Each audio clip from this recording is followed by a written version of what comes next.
Welcome back, class. This is gesture, line, and value. We're going to do the line part for this right now.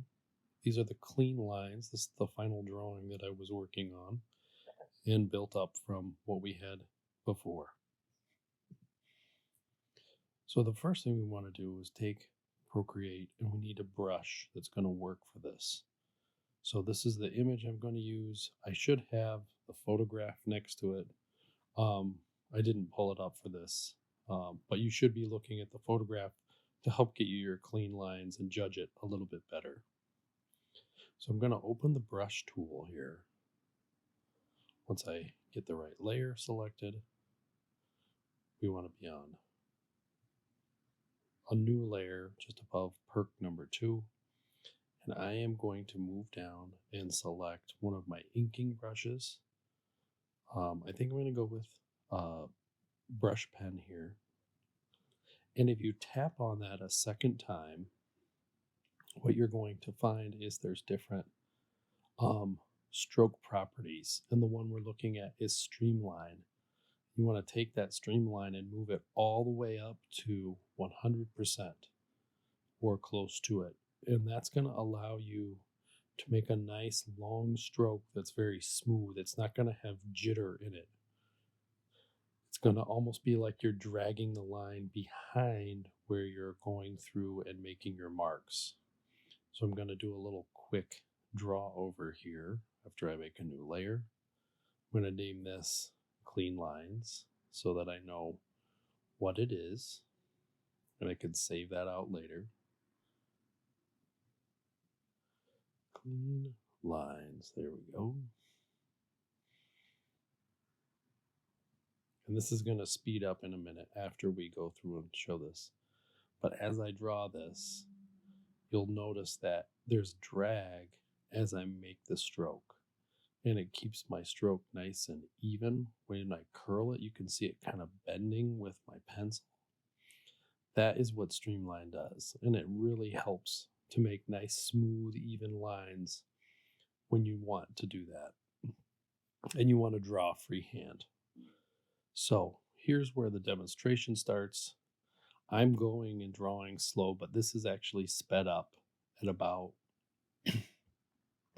half, like 1.5 speed. And you can just notice that the strokes, you can see kind of where my cursor goes and how the line slowly follows it. And that is what Streamline is doing for me.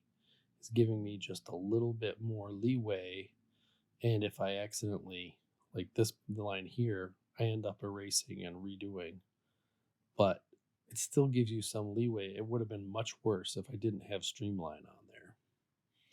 And so we're trying to redraw on top of our old drawing using that and the photograph and try to make a very nice clean drawing so that when we get rid of all the gesture underneath, we'll have a nice clean start to our, painting or object or portrait or whatever we're planning on creating.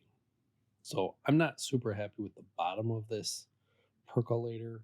It's because I didn't have the photograph and I wish I could have just seen what it looked like. But I wanted to make this demonstration quickly, so that's what we get. Notice that I pinch and I zoom. I can zoom in and zoom out. I can get different angles. That's kind of the beauty of the iPad, is being able to move it around.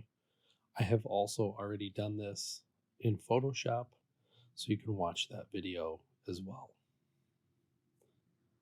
So I think we're getting pretty close to the end. I think there's just a couple of touch-ups here. As I kind of turn off the gesture layer, I can see what I'm missing.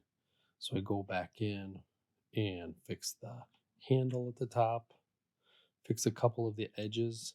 Ideally, if you can create a shape that's closed off everywhere, then you can drop a color into it and it would fill. So here I'm writing clean lines because that's the demonstration we were doing here. And that's our drawing.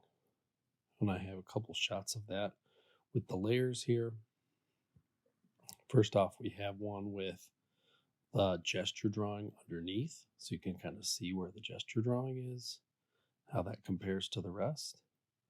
Then you can see it again.